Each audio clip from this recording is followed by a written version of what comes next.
A very good morning to all my dear students. हम आज directors की power, duties and liabilities को continue कर रहे हैं, part 2।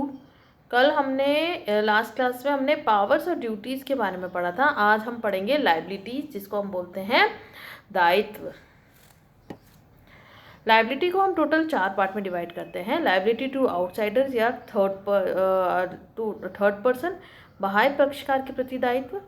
Liability to the company के प्रति दायित्व।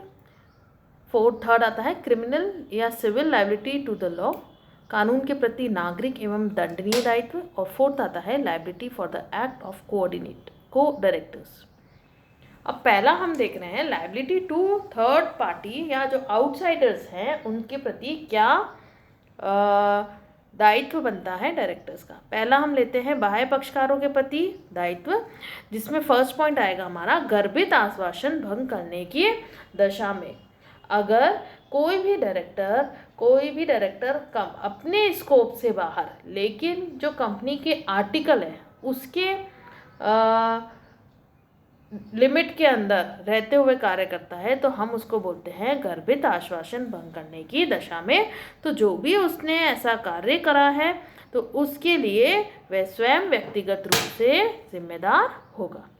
सेकेंड आता है प्रविवरण में भूल या मिथ्या वर्णन की दिशा में, जिसको अपन बोलते हैं कि अगर कोई भी डायरेक्टर जो प्रोस्पेक्टस है उसके अंदर कोई गलती करता है, ओमिशन या मिस स्टेटमेंट देता है, तो उसके लिए वह स्वयं जिम्मेदार या जो संचालक हैं वह स्वयं जिम्मेदार ठहराए जाएंगे और वह उनका उत्तरदायित्व उन्हीं का बनेगा। नेक्स्ट, न्यूनतम अभिदान प्राप्त नहीं करने पर, आवेदन शुल्क लौटाने में असफल होने पर। अगर मान लीजिए कंपनी ने प्रोस्पेक्टस के द्वारा शेयर्स को बेचा, लेकिन जो मिनिमम सब्सक्रिप्शन होता है वो नहीं मिला उसके बाद वह लोगों को जिन्होंने भी पैसा इन्वेस्ट किया था उसको पैसा लौटाने में असफल रहता है, तो जो संचालक हैं वह व्यक्तिगत रूप से दायित्व उनका उत्तरदायी ठहराया जाएगा। प्रतिभूति के सूचीयन इनकारी पर, आवेदन शुल्क नहीं लौटाने पर। Failure to repay application money on refusal to list shares. अगर स्टॉक एक्सचेंज ने रिफ्यूज कर दिया है to list the shares of the company, उस सिचुएशन में भी ये पर्सनल लायबिलिटी बनती है डायरेक्टर्स की। नेक्स्ट आता है कपटपूर्ण व्यापार की दशा में, जिसे अपन बोलते हैं फ्रॉड्यूलेंट ट्रेडिंग करने पर। अगर कंपनी में ये पाया जाता है कि जो डायरेक्टर्स हैं वो फ्रॉड्यूलेंट ट्रेडिंग कर रहे हैं, कपटपूर्ण व्यापार कर रहे हैं, तो वह स्वयं उत्तरदायी असीमित दायित्व बन जाता है उनका और वह उसके लिए जिम्मेदार ठहराए जाएंगे। नेक्स्ट आता है liability to the company, liability towards company, जिससे हम कहते हैं कि अधिकारों से बाहर कार्य करने पर। अगर अल्ट्रा वायर्स एक्ट, अगर जो डायरेक्टर्स हैं वह अपने अधिकारों से बाहर जाके कोई कार्य करते हैं, तो वह जो भी नुकसान हुआ है कंपनी को उसके लिए वह पर्सनली लाइबल होंगे, उनको व्यक्तिगत रूप से उत्तरदायी ठहराया जाएगा। सेकेंड है मालाफाइड एक्ट, जिसको हम बोलते हैं लापरवाही जिसको हम बोलते हैं दुर्भावना से कार्य करने के लिए। अगर मान लीजिए डायरेक्टर्स कार्य तो करते हैं लेकिन ईमानदारी से नहीं करते हैं पूर्णता, ठीक है, उसमें ईमानदारी की कमी पाई जाती है, तो ये क्या है, ये जो है वो मैलाफाइड एक्ट की कैटेगरी में आता है और संचालक जो भी हैं इसके पीछे उनको उत्तरदायी ठहराया जाएगा। नेक्स्ट है लापरवाही बरतने पर, छोटी छोटी गलतियां करने पर प्रतिदिन करते हैं वह, तो वह स्वयं उसके लिए जिम्मेदार होंगे। फिर है प्रन्यास भंग करने पर, अगर उन्होंने कोई भी ब्रीच ऑफ ट्रस्ट अगर उन्होंने भंग किया है तो वह भी उसके लिए उत्तरदायी ठहराए जाएंगे। और लास्ट आता है जिसको अपन बोलते हैं कर्तव्य भंग करने पर, अगर ब्रीच ऑफ ड्यूटी, अगर ऐसा देखा जाता है कि ये उनकी ड्यूटी थी लेकिन उन्होंने नहीं किया ये कार्य, तो वह व्यक्तिगत रूप से उसके लिए उत्तरदायी ठहराए जाएंगे। थर्ड आता है हमारा सिविल और क्रिमिनल लायबिलिटी। सिविल और क्रिमिनल लायबिलिटी को हम बोलते हैं नागरिक या और दंडनीय दायित्व। इसके लिए पहला पॉइंट लेते हैं, असत्य कथन युक्त प्रविवरण जारी करने पर। अगर आपने प्रोस्पेक्टस इशू करा है और उसमें अनट्रू स्टेटमेंट लिखा है तो जो भी प्रत्येक व्यक्ति जो इसके पीछे था वह इसके लिए जिम्मेदार ठहराया जाएगा। कपटपूर्ण रूप से धन निवेश करने की लिए प्रोत्साहित करने पर, यदि कोई भी व्यक्ति जानबूझ के अथवा लापरवाही पूर्ण कथन से अथवा कपटपूर्ण वचन से दूसरों से धन निवेश हेतु प्रोत्साहित अगर उसे करता है तो उसके ऊपर धारा 447 लगाई जाएगी और वह इसके लिए उत्तरदायी होगा। नेक्स्ट आता है आवेदन शुल्क के अधिक्रय को नहीं लौटाना। अगर यदि कोई भी अधिकारी ऐसी त्रुटि करेगा तो उसको ऊपर 1000 रुपये प्रतिदिन, अधिक से अधिक 1 लाख रुपए, जो भी दंडनीय कम होगा उसके ऊपर लगाया जाएगा। फिर आता है failure to file return on allotment. जो भी है आवंटन विवरण, जो अलॉटमेंट मनी था, अगर वह उसके अंदर भी ऐसी कोई गलती करता है और उसको नहीं दे पाता है तो भी उसके लिए वह जिम्मेदार होगा। फिर है स्कंद विनिमय केंद्र में सूचन हेतु आवंटन नहीं करने पर, failure to make application for listing of securities in the stock exchange. अगर वो ऐसा नहीं करता है तो 50,000 से लेकर 3 लाख रुपए या दोनों उसके ऊपर हर्जाना सजा के साथ लगाया, 1 साल की सजा के साथ लगाया जा सकता है। नेक्स्ट, अंश या ऋण पत्र प्रमाण पत्र की निर्धारित समय में सुपुर्दगी नहीं करने पर। अगर ऐसी त्रुटि करने पर प्रत्येक दोषी अधिकारी को कम से कम 10,000 तक का और अधिक से अधिक 1 लाख रुपए तक का आर्थिक दंड उसके ऊपर लगाया जा सकता है, अगर वो शेयर्स और डिबेंचर सर्टिफिकेट नहीं देता है जैसे ही ट्रांसफ़र या अलॉटमेंट किया गया है। Next, concealing the name of the creditors at the time of reduction of capital, जिसको अपन बोलते हैं पूंजी कम करने के समय लेनदार आदि के नाम को छुपाना। अगर ऐसा कोई भी करता है तो उसके ऊपर सेक्शन 447 लगाई जाती है उन डायरेक्टर्स के ऊपर।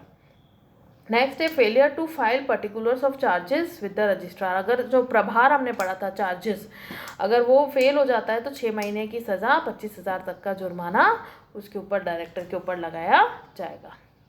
नेक्स्ट, वार्षिकी विवरण फाइल नहीं करने पर। अगर वह अपने एनुअल रिटर्न्स फाइल नहीं करता है, वार्षिक साधारण सभा नहीं करवाता है, जो एजीएम में उसको होल्ड नहीं करता है, फिर उसके बाद है जो failure to file copies of certain resolution agreement and exploratory statement with the registrar.